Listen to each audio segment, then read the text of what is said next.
Good evening, everybody. Welcome. This is the fourth installment of Tuesday Night Learning for the fall season. My name is Ina Nekim, and I'm the chair this year. Tonight, we have a very exciting presentation about a very exciting Jewish woman. Her name was Polly Adler. But the person who is coming to talk to us about it is Debby Appplegate. She's a historian. And her first book, the biography of Henry Ward Beecher, won her Pulitzer Prize. And I guess then she decided to tackle a more difficult subject, a Jewish subject. And it took her 13 years to fully research this tiny little Russian woman who was quite small in stature but quite big in the in her influence on the world of 1920s. So we're going to be in for quite a racy story that follows the life that she lived. Debby was born in Oregon. She studied at Amherst. She did her PhD at Yale. She taught at a number of important schools. She's an author of many books, many articles, and we welcome her, and we're excited to hear the story of this little Polly.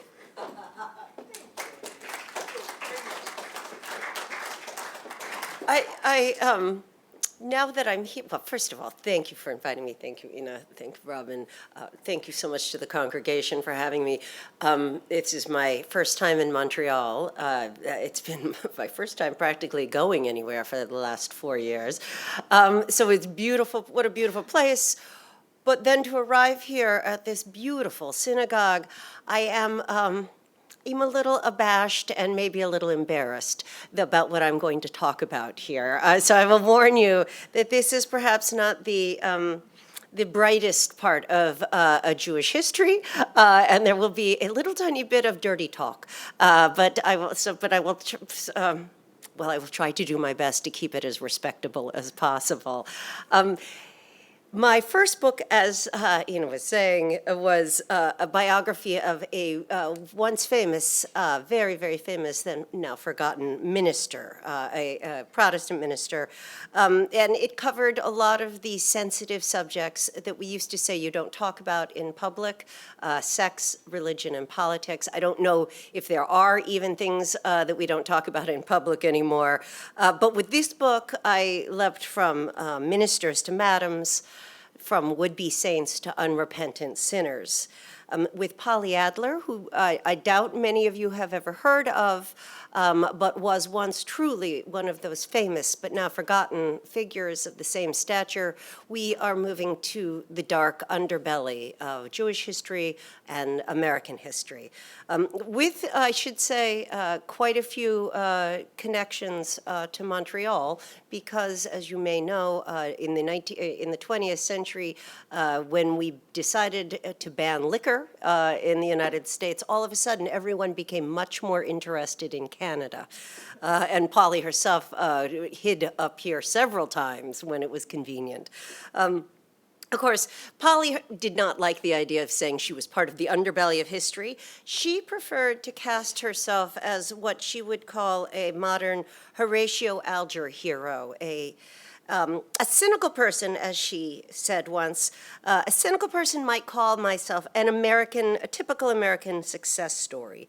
From the arrival at Ellis Island, up the ladder rung by rung, $5 a week, $10 a week, $100 a week, a mink coat, a better address, a neighborhood trade to an international clientele, from a nobody to a legend.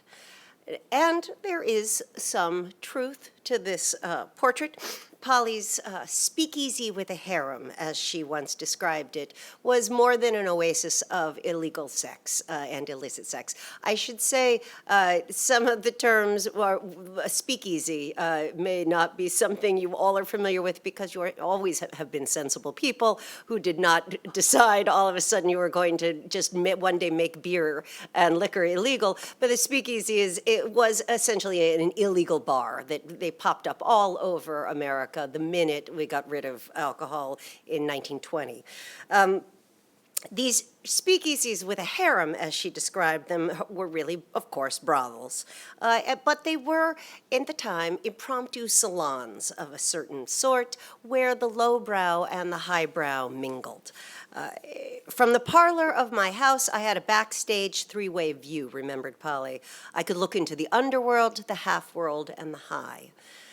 Slumming intellectuals, Broadway bohemians, newspaper reporters, all loved her blunt realism and her louche wisecracks.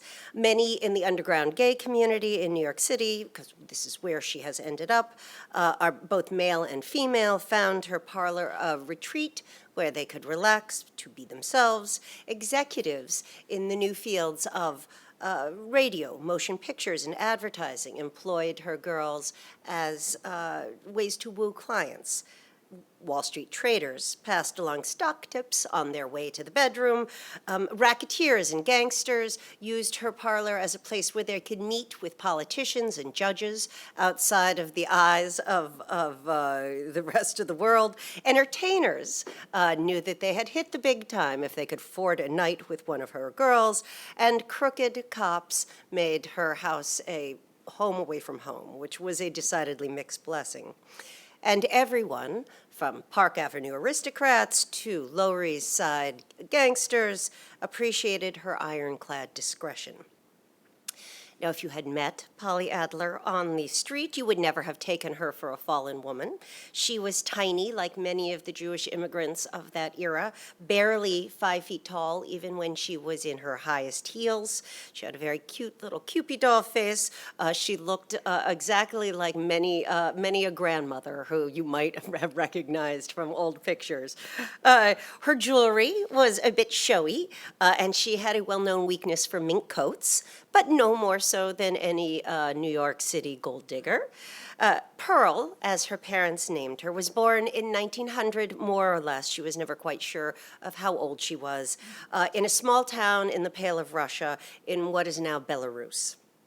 She was an unusually clever and self-possessed child. If you have ever read any of the stories of Shalom Aleichem or seen the musical that was based on Fiddler on the Roof, you will recognize her as one of those daughters that appear so often in his stories, the modern-minded daughters who were eager to shake off the confines of village life, to see the world, to make something of herself.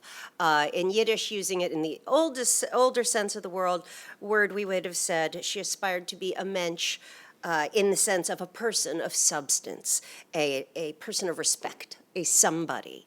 She desperately wanted an education at a time when most Jewish girls, most girls of any kind, did not really get much education. And her family supported her ambitions, which was unusual for a girl in this era. But, as the old Yiddish saying goes, man plans and God laughs. When Polly was 13, she was preparing to go to school in the city of Pinsk, but instead her father decided that it was time for them all to go to America, and he was going to take the whole family there. But he didn't have enough money to send them all at once, so he decided he would send them in installments. And Polly, being the oldest child, was the first to go. She lands in Ellis Island in December of 1913, which is the main port of entry in the United States for most Jews. But instead of staying there in New York City, she was sent to stay with landsmen, friends of her father, who lived in Springfield, Massachusetts. The rest of the family is going to follow within the next couple months. But then tragedy strikes. World War I breaks out only a few months after she arrives, and suddenly all travel is cut off from Russia, most of the mail is cut off, and she is now stranded among strangers. She was forced to quit school, She took a job in one of the paper factories in that city. She's making a mere $3 a week, working 6 days a week, 9-hour days. She is miserable and poor and lonely. So at the age of 15, she decides she's going to try her luck and move to Brooklyn, New York, where she has some cousins. She did not have much money, and she did not have the education she wanted. She really didn't have much home life, but what she does have is freedom. She gets a job in one of the garment factories there, and she throws herself into the life of let's say an unchaperoned girl in New York City.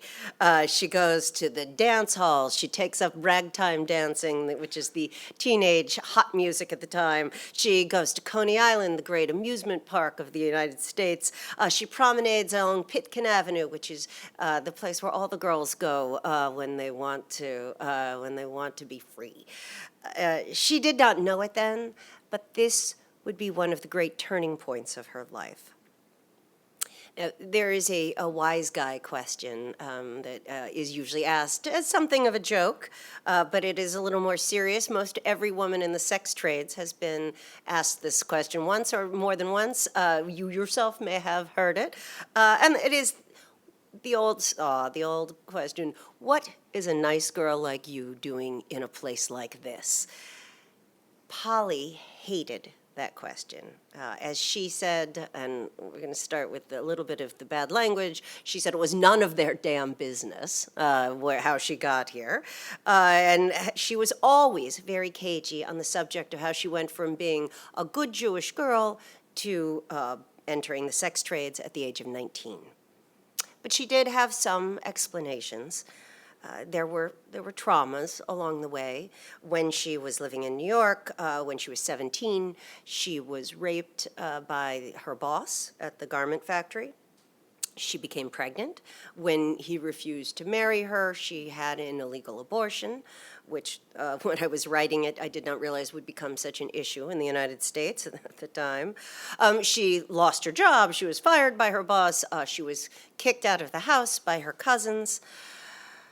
Nonetheless, I think it is still hard to explain the decision to leave respectable life and go into what is essentially the underworld if you have not experienced that kind of poverty and that kind of loneliness, even more those feelings of powerlessness and hopelessness.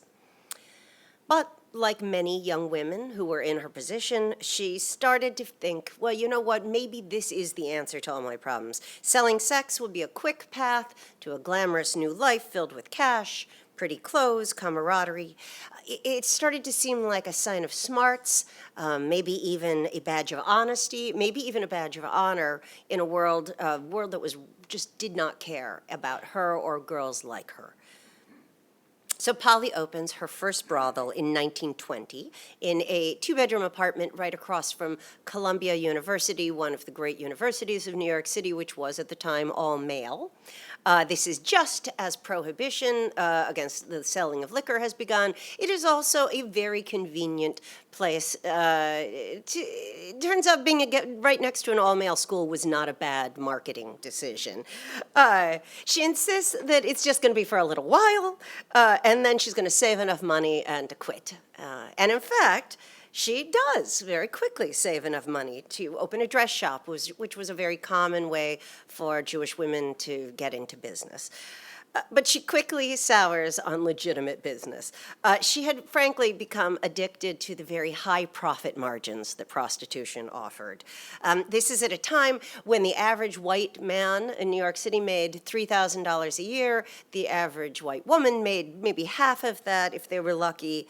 At this time, she is now pulling in $60,000 annually, which is the equivalent of about $1 million, more or less, today.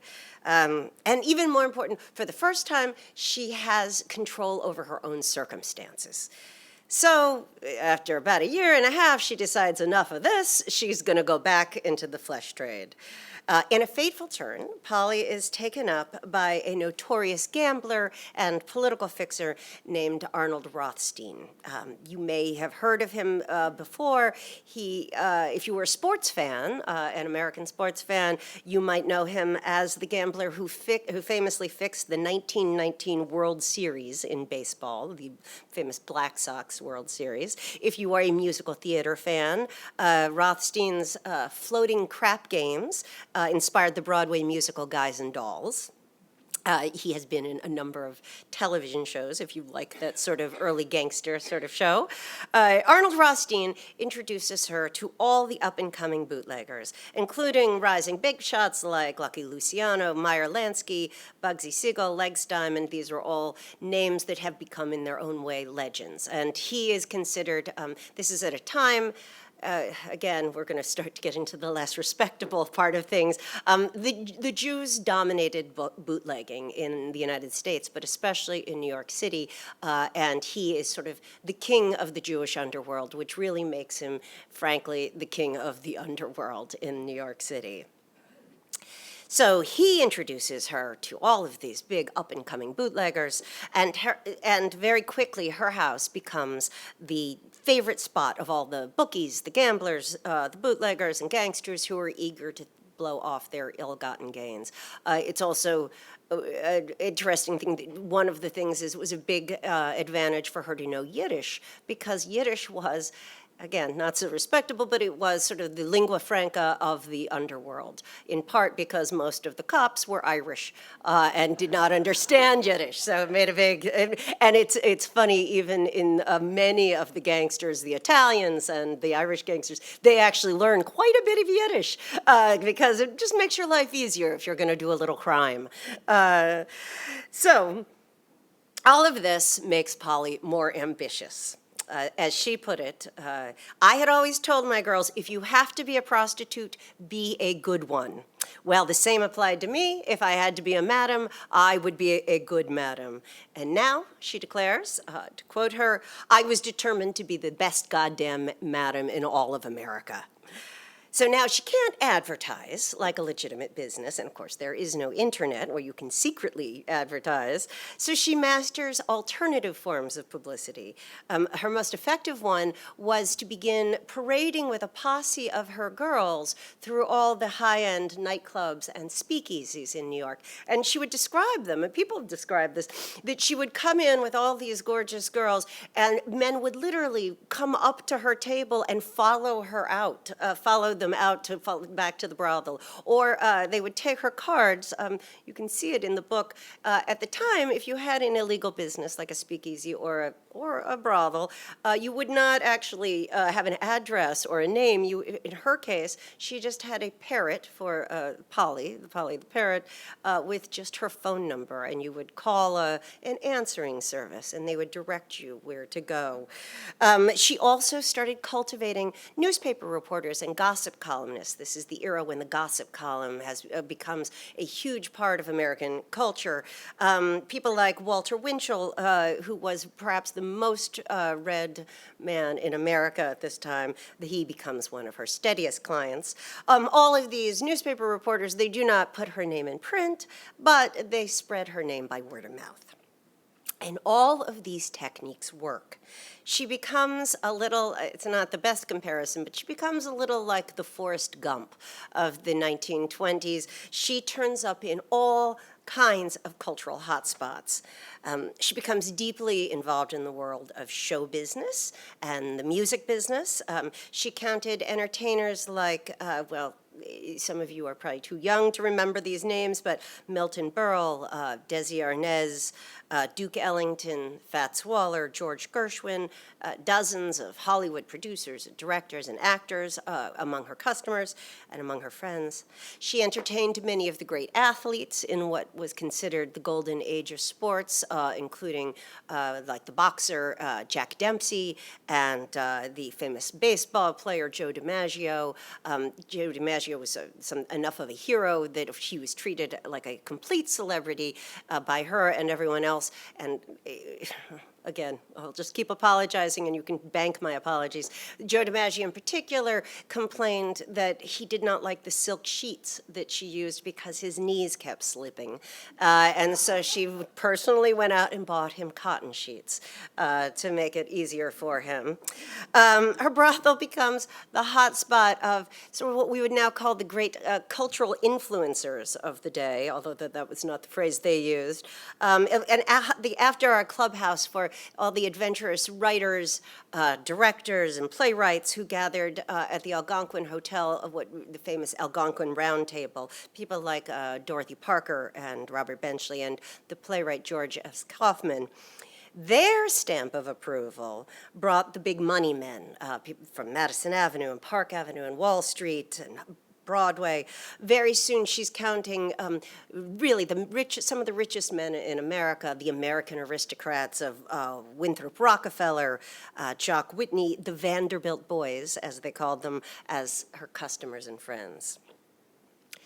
But the bread and butter of her business was business meetings and conferences, which I don't follow all the sex trade currently, but I think that still remains true. At this time, Midtown Manhattan is the center of the flourishing party girl racket, as it is called. It caters to men who have expense accounts, who are looking for easy women to grease the wheels of commerce. So Polly becomes New York's leading provider of professional party girls. Now this was this was shocking. There were many, many shocking things over the course of researching this book, but how much prostitution was, deeply implicated in business was one of them. Back then, if you were a salesman or an account executive, everyone was expected to have what they called a stud book, or what we might now say a little black book, that had the phone numbers of girls in them that were considered, and this was always the phrase, good sports. And what they really mean, pardon me again, is amateur nymphomaniacs, that they could just call up and show up and be available. So what you would find is after drinking with potential clients, eventually somebody would say, hey, what about some women? So you would get on the phone, and if you didn't have enough girls in your book, you would eventually call somebody like Polly, and you would find yourself maybe in somebody's apartment, and the money would often be exchanged so discreetly that you would not even know that the girls were being paid, or they might be on credit. Polly ran an extensive credit organization. I think when I was trying to puzzle my way through thinking how this could be, I realized, well, the modern day equivalent might be going to a strip club, which there are plenty. Montreal is a place, even in America, we know you can have some strip clubs here. Pardon me. The psychologists call this the power of shared transgression. Rebelling against the rules, indulging in forbidden delights together, and getting away with it together can create an instant a sense of camaraderie, a delicious feeling of secret power. As one auto industry executive put it, quite bluntly, is you get a bunch of guys together who don't know each other, you get drunk, you look at naked women together, and the next day you're great friends. Sometimes this bond was laced with something a little more sinister. As one CEO explained, this is how he put it, the point is, I know that the buyer has spent the night with a prostitute that I have provided. In most cases, the buyers are married with families. It sort of gives me a slight edge, if you will. I will not exactly call it blackmail, but a subconscious edge over the buyer. It's a weapon that I hold. So Arnold Rothstein also introduces Polly to an army of crooked police and politicians. She becomes known for her generous bribes to the Vice Squad, her famous what they called $100 handshake, where she would fold up a $100 bill and just go around shaking all the different cops to the hands as they came into the house. She became the party place for the Vice Squad and became famous for her wild parties where gangsters mingled with police officers, politicians, and judges. New York's famous Playboy mayor, Jimmy Walker, was one of her most valuable customers. One critic sums up the charges against Polly this way. She provided a liaison between the underworld, politics, and the professions, big business, and desirable women. Judges' tips were bartered in her plush parlor. Racketeers and labor bosses formulated deals there. Police officers were broken or made, and candidates for public office gained or lost party support as a result of conferences held at Polly's place. Okay, now, so here I'm going to stop and warn you that we've come to what I consider the most controversial part of Polly's story. Of course, you live in a clean and respectable country, so I know that you will not relate to this. So over the years, Polly would come to count some of the most powerful men in America among her customers precisely because she kept their secrets. But near the end of her life, when her health was beginning to fail and she was dwelling on the past, she made a shocking confession to a young friend of hers. I spoke to this once young fellow, now in his 80s, many decades later. So according to this friend, Polly confessed that the beloved American president, Franklin D. Roosevelt, and I cannot emphasize how beloved he is, for many people practically a saint in the United States, had been one of her clients. And this was around the time that he was running for governor of New York City. She did not explain very much about it, except to say, this was the quote, that she was being taken care of the rest of her life by contributions of Democrats. So you can imagine, this was quite a surprise to me. I had heard many stories, many politicians. This one, I had never heard anything like this. I spent many, many hours looking into this. I probably added a whole extra year of research just trying to see if there were a way to prove whether or not this was true. And I will say, I was never able to definitively prove this. However, there was lots of circumstantial evidence, many circumstantial connections between FDR and Polly. For example, it was well known that Roosevelt loved an old-fashioned stag party, as they used to be called. He would throw one for his birthday every year, even when he was in the White House, with all of the trimmings, booze and cigars and music and girls. And despite his illness, Roosevelt was, apparently he was paralyzed, as you may know, from below the waist, although that was mostly kept on very, very private as much as possible. But apparently he was capable of enjoying sex, even we now know with women who are not his wife. This is one of the things about being a biographer, is what you do is you are a professional peeping Tom. So don't hold it too much against me, it's part of the job. So I said to spend time, can he have sex? And I found there was a newspaper, a very respectable newspaper publisher named Dorothy Schiff, also Jewish. She recounts a conversation that she had with Roosevelt's doctor about whether, quote, the president was still potent, as she puts it. And obviously this was before there were privacy laws around health care, because the doctor says, well, yes, of course he can. Don't forget, only his legs are paralyzed. And she's kind of surprised. Well, how does he do it? She asks. And the doctor replies, the French way, which is, and here again, I'm going to apologize one more time, because this is lingo that is not really used anymore. I don't know, maybe it is here, but that was a way of saying oral sex, fellatio, and that was something that only prostitutes did at the time, a practice you would not have had access to otherwise. So I'm going to pause again here. This sordid story is a very good reminder that, as Polly would be the first to say, prostitution and being a madam was not a glamorous career. No matter how much money or power or celebrity was involved, prostitution is a physically and mentally demanding business. Alcoholism, drug abuse, physical abuse, sexually transmitted diseases, suicide are all common occupational hazards.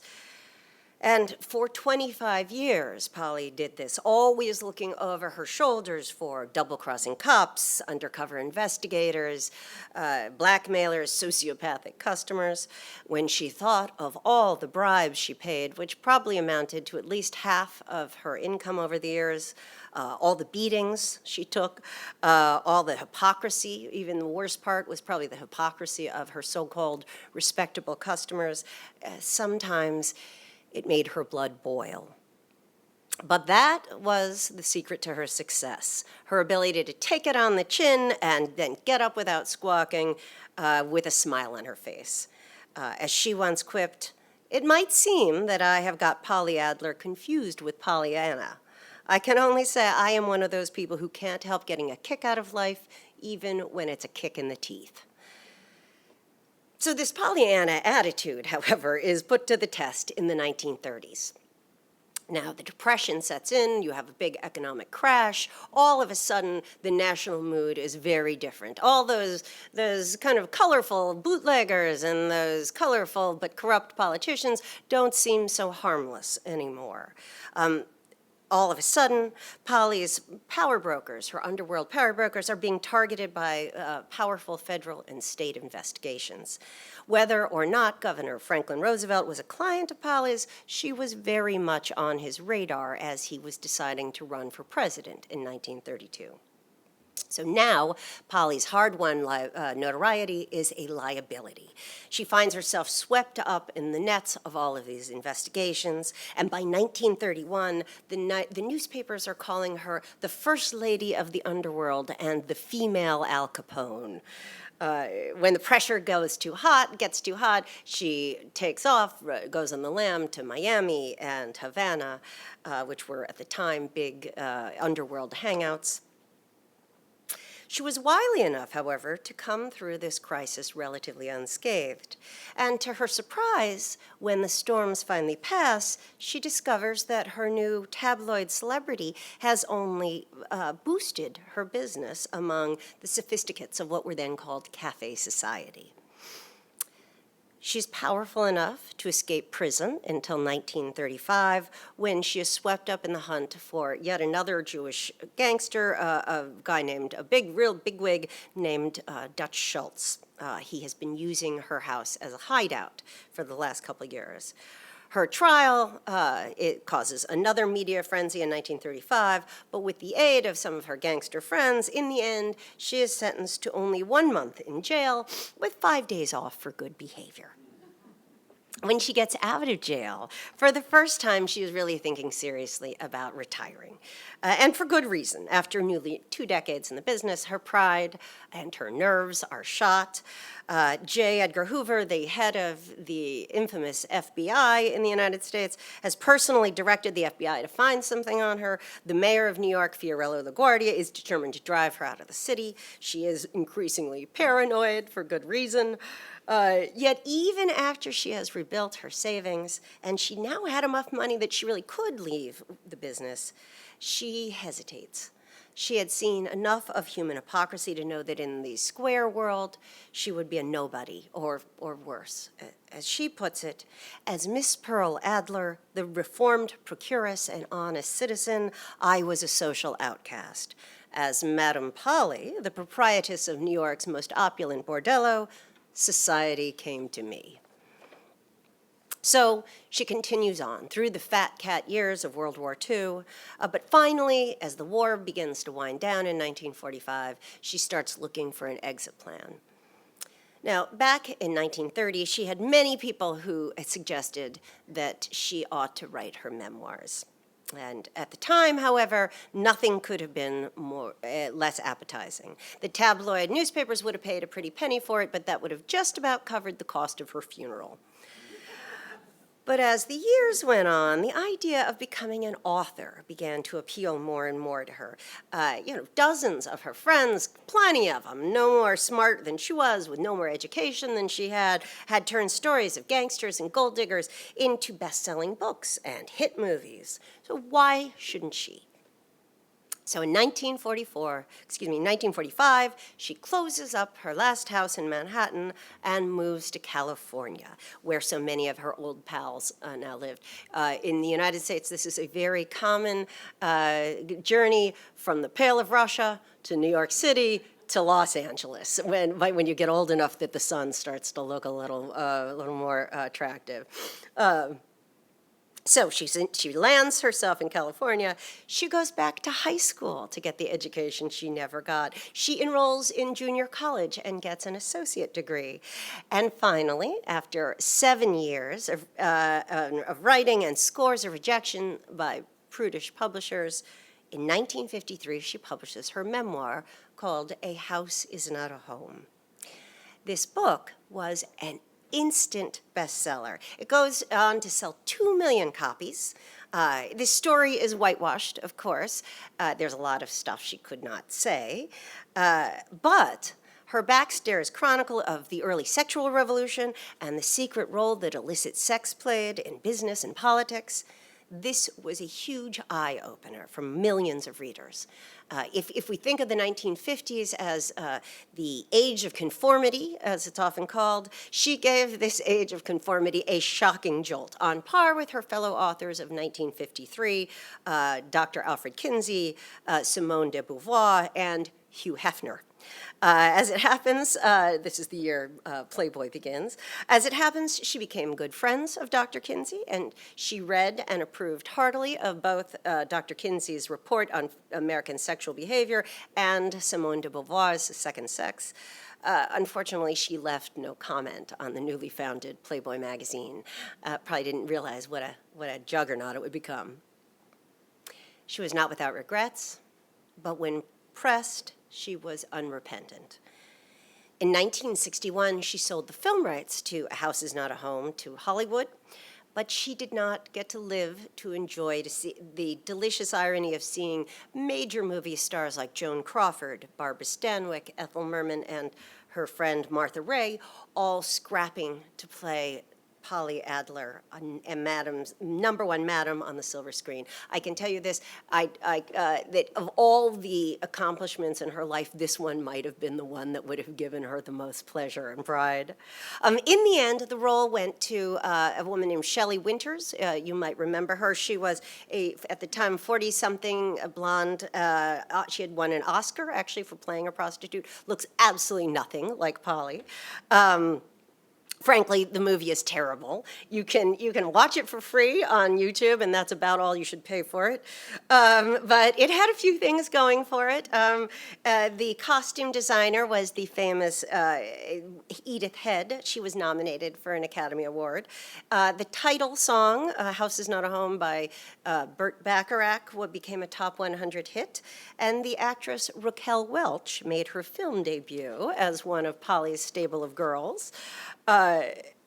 When Polly died of lung cancer in June of 1962, long, respectful obituaries ran in almost every newspaper in the United States, hailing her as a symbol of a decadent, long-gone era. To her admirers, her brothel was an intoxicating playground for madcap modernists and cutting-edge capitalists, all in hot pursuit of new pleasures. It was a space where the imagination was allowed to free play, unfettered by outside eyes and conventional rules. In turn, her customers and some of her employees turned these experiences into fodder for many of the great cultural moments of the 20th century: songs, movies, plays, all those daring new notions that come out of the Jazz Age. To her foes, Polly exerted a sinister influence with powerful men whose after-dark decision-making influenced the lives of millions of Americans. If we believe her claim that she procured women for President Roosevelt and that her discretion was critical to his election to the White House, then her significance was even greater than her enemies feared. Of course, publishing a best-selling book boosted her legacy. As one journalist observed, after all of Polly's corruption of both men and women, when she cashed in her chips, what did the obituaries read? Of course, author dies. So now, while I was Working on this book, I thought often of what is considered in the United States probably the great novel, one of the great novels of the American history, as well as of the 1920s, F. Scott Fitzgerald's The Great Gatsby. Unfortunately, if Polly ever met F. Scott Fitzgerald or read The Great Gatsby, I found no record of it. But I do think, I don't know if it is something you may have read, it is something most high school students have had to read in the United States.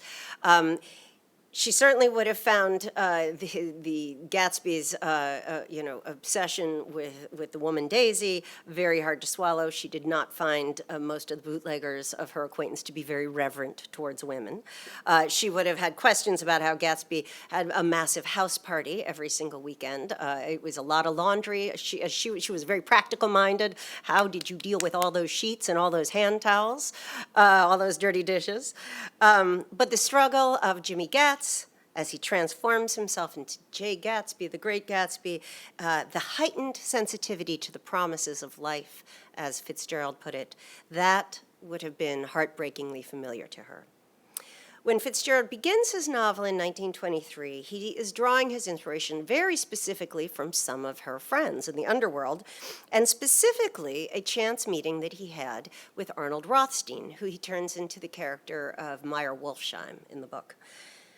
But it was Polly who brought to life Fitzgerald's fantasies of wild parties as a vehicle for pursuing the American dream. Like Gatsby, she turns the jazz-age cult of the party into a ladder to climb out of the gutter and into the upper rungs of society. And yet, despite her passionate pursuit of posterity, she really did want to be remembered.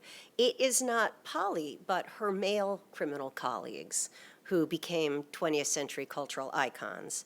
Prohibition enshrines the gangster as an American archetype, whose lordly ambitions and tragic flaws are considered to understanding our national character in the United States. I know that sounds ridiculous, but if you've had to watch all three Godfather movies, which many people have, you will know what I mean. We take great pride in our gangsters, oddly, in the United States. I guess that's probably not so odd if you're watching from the outside. But there is no corresponding myth of the female outlaw who uses sex as her weapon against the world. That vision of the Scarlet Woman, as Horatio Alger, has never grabbed the American imagination the same way the rum runners and the racketeers did. So one of the things I kept wondering is, why not? It's not as if their stories of these women are not recorded. One scholar estimates there are over 1 billion pages that have been written about prostitution and prostitutes in every manner, every angle. It's not like their stories are not as exciting or difficult or challenging as other kinds of criminal stories. I came to conclude that it's partially because Polly's version of this story exposes the dark reality behind these gauzy dreams. In particular, she reveals how often these freewheeling flappers and cafe society glamour girls are really just sad young women being paid for other people's pleasure. Sex workers in general, Polly in particular, are dealers in illusion. The illusion of intimate connection between strangers, of desires without limits or consequences, of spontaneous ecstasy on command, or whatever else the human imagination can dream up and pay for. Polly's mastery of this mysterious art was the source of her cultural significance, and it contributed in no small part to the glorious legend of the Jazz Age. But in America, in the United States, that is to say, we have little appetite for examining the dreary mechanics behind the spectacle of our dreams. For that reason, despite her quest for fame, Polly hid far more of her story than she ever shared, even with herself. And if Polly Adler has not received her historical due, it is in part because she is a symbol whose reality contradicts all the very reason that we care about this myth, the very myths that make the era so captivating.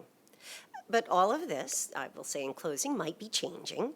As anyone who follows news stories, I about the Me Too era. We can see that there are, more, sorry, I'm just going over in my mind all the various figures. The very fact that Prince Andrew, that someone in the royal family could find themselves part of this movement, seems significant to me. We know that there is a new interest in exposing the intersections of sex and power and dismantling the silence that protects people from bearing the full cost of their desires. If I might quote one last classic Hollywood movie, maybe now, like Norma Desmond in the movie Sunset Boulevard, Polly is finally ready for her close-up. Thank you for listening. Thank you for coming out on such a cold night. I so appreciate it. Thank you for entertaining this dirty book and this less respectable story in this very grand and respectable synagogue. Thank you very much for coming out. I really appreciate it. I hope I did not offend too much. Thank you, Debbie. Thank you, Debbie. I think this was quite exciting, and you did a wonderful job being as PC as necessary, but we all got the message. Thank you so much for. Thank you so much. I want to mention we have Sandy from Bibliophile Books in the back if you'd like a copy to learn more of the unmentionable details.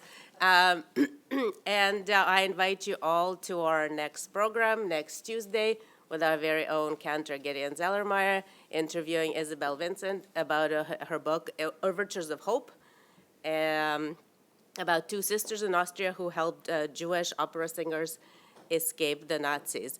So that's going to be our final installment for the fall season, and I hope to see you all there. Thank you, Debbie. Thank you, everyone, for coming. I wish you a good night.